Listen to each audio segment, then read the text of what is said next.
Bonjour à tous, j'espère que vous allez bien. Je me présente, je m'appelle Benjamin Brochet, je suis masseur kinésithérapeute et ostéopathe et aujourd'hui on va voir comment bien choisir son oreiller ergonomique. Alors avant toute chose, je vous invite à vous abonner à ma chaîne et à également appuyer sur la petite cloche de notification qui vous permettra tout simplement d'avoir les vidéos futures que je vous proposerai. Alors, comment choisir son oreiller ergonomique? Eh bien, d'abord, on va voir qu'est-ce que c'est qu'un oreiller ergonomique et qu'est-ce qu'on recherche à travers cet oreiller. Un oreiller ergonomique, c'est tout simplement un dispositif qui va permettre de reposer vos cervicales et votre tête durant toute la nuit. Et pour ce faire, ce dispositif va permettre en fait le maintien des cervicales dans la continuité des dorsales et des lombaires, ce qui va permettre un repos de la colonne vertébrale. Je vous mets les petites images qui vous permettent de vous repérer. Et surtout, ne dormez pas comme ça. Alors, il y a plusieurs formes d'oreiller ergonomique. Les formes n'ont pas une grande importance. Si on a une forme de papillon, on sera plutôt confortable au niveau des bras. On a les formes en vague, on a les formes rectangulaires. Enfin, il y a plein de formes différentes.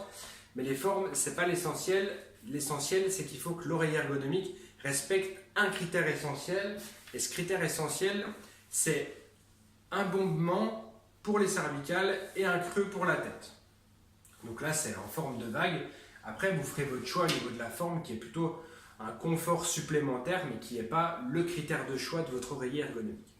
Alors, à quoi ça sert un oreiller ergonomique? Eh bien, ça sert tout simplement à mieux dormir et donc à diminuer la fatigue et les insomnies. Ça permet un repos de vos cervicales et donc de diminuer finalement les tensions musculaires et des cervicales et des épaules. Ça a un effet indiscutable également dans la diminution des migraines. Donc ça a plein d'effets positifs sur plein de pathologies diverses et variées qui ont une origine cervicale.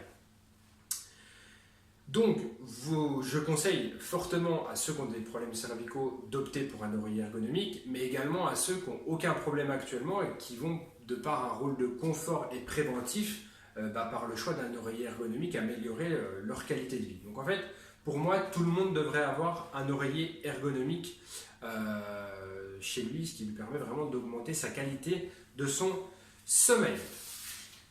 Alors, on va parler d'un critère de choix qui est: est-ce qu'il faut que mon oreiller il soit souple, est-ce qu'il faut qu'il soit médium ou est-ce qu'il faut qu'il soit ferme? Eh bien, en fait, tout ça, ça dépend surtout de votre position de sommeil. L'oreiller, on le préférera plutôt souple pour quelqu'un qui va dormir sur le ventre. On le préférera plutôt médium et ferme pour quelqu'un qui va dormir sur le côté ou sur le dos.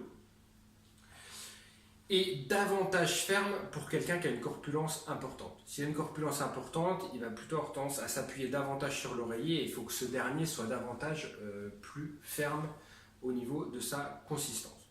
Donc je répète, si vous dormez sur le ventre, plutôt quelque chose de moelleux. Si vous dormez sur le côté et sur le dos, plutôt quelque chose de médium, voire de très ferme. Sachant que le ferme et le très ferme vous apportera vraiment un maintien important, ce qui n'est pas le cas du moelleux, mais on ne recherche pas vraiment le maintien important quand on dort sur le ventre.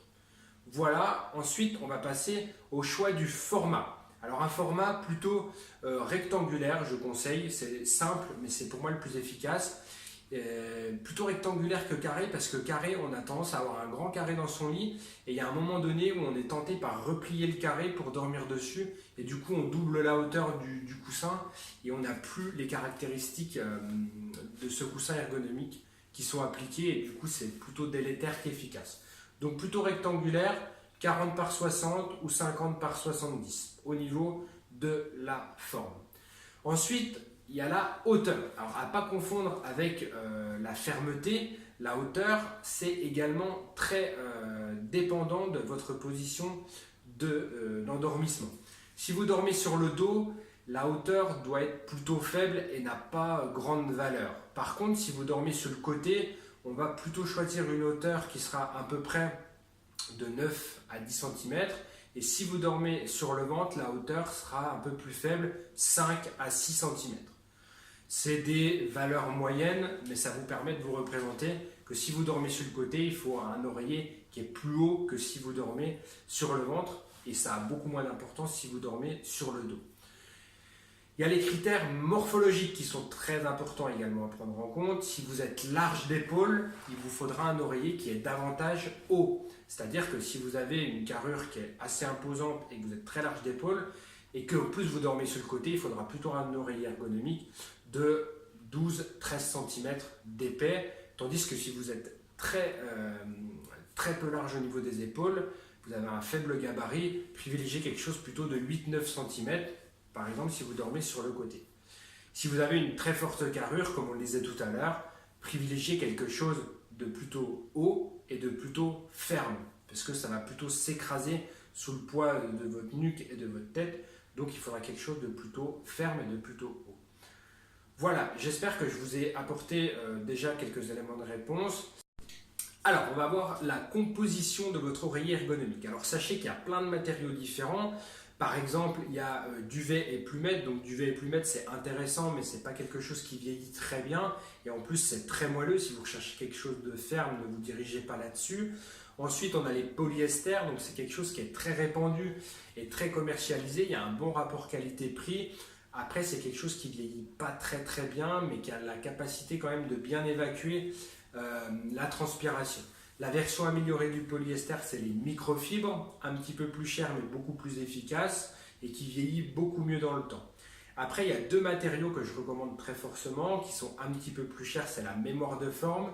En fait, ça a des caractéristiques de viscoélasticité. Bon, on ne va pas rentrer dans les détails, mais les caractéristiques de viscoélasticité s'adaptent à la chaleur de votre corps et du coup, il y a vraiment une adaptation personnalisée à la forme du matériau par rapport à la forme de votre corps. Donc c'est vraiment pour moi l'un des matériaux les plus intéressants. Et le deuxième, c'est le latex. Le latex, il est très intéressant parce qu'il a des capacités d'adaptation qui sont également très importantes. Et en plus, de par ses vertus naturelles, si vous utilisez du latex naturel, eh ben, il a des propriétés antifongiques, antibactériennes et anti-allergiques. Il y a également du latex synthétique qui n'a pas donc ces caractéristiques-là. Donc favoriser quelque chose de biologique qui vous permettra finalement d'avoir des effets, en plus de mémoire de forme, des effets écologiques très intéressants. Quand on pense qu'on dort quand même 8 heures par nuit et qu'on respire juste à côté de cet oreiller, je pense que le choix écologique est quand même très intéressant, enfin biologique. Voilà, pour le choix des matériaux des oreillers ergonomiques, du coup je vous conseille plutôt de vous diriger vers un mémoire de forme ou un latex, sachant que je rajouterai un tout petit commentaire sur le latex, c'est plus cher, donc parfois je conseille aux gens qui me demandent de prendre un latex synthétique qui est revêtu d'un latex biologique, ce qui permet en fait de profiter des effets biologiques avec un coût d'achat qui est un petit peu moins important. Voilà pour le choix du matériau à utiliser pour votre oreiller ergonomique. Donc, si on fait un petit récapitulatif, si vous dormez sur le dos, il faut un oreiller qui n'est pas très haut en termes de hauteur du coup. Par contre, il vous faut un oreiller qui est quand même assez ferme et qui vous assure donc un bon maintien au niveau de vos cervicales. Si vous dormez sur le côté, il vous faut plutôt un oreiller ergonomique avec une hauteur qui est plus importante, au moins 5-6 cm, et davantage si vous avez une carrure qui est élevée. Et quand je dis carrure, c'est à la fois votre silhouette et notamment la largeur des épaules. Plus vous avez les épaules larges, plus il vous faudra un oreiller ergonomique qui est haut. Donc plutôt haut et plutôt ferme. Ensuite, si vous dormez sur le ventre, qui est une position que je ne conseille pas particulièrement parce qu'elle vous met la musculature en asymétrie, c'est-à-dire que vous avez un côté qui est en étirement et l'autre qui est en relâchement. Après, il y a des personnes qui ne peuvent pas se passer de dormir sur le ventre. Pour ces personnes, favorisez quelque chose de plutôt moelleux, de plutôt souple. Et au niveau de la hauteur, vous avez une hauteur de quelques centimètres. 4-5 cm, c'est déjà pas mal. Voilà, j'espère que je vous ai apporté les réponses à vos questions. S'il y a des choses qui ne sont pas très claires et des renseignements que vous aimeriez avoir en plus, n'hésitez pas à mettre un commentaire, je réponds assez rapidement et ça permettra aux autres personnes qui se posent les mêmes questions d'avoir des éléments de réponse. Je vous dis un grand merci pour votre écoute et je vous invite encore une fois à vous abonner à ma chaîne et à mettre un énorme pouce si vous avez apprécié ma vidéo. Je vous dis à très bientôt, prenez soin de votre santé et à très bientôt.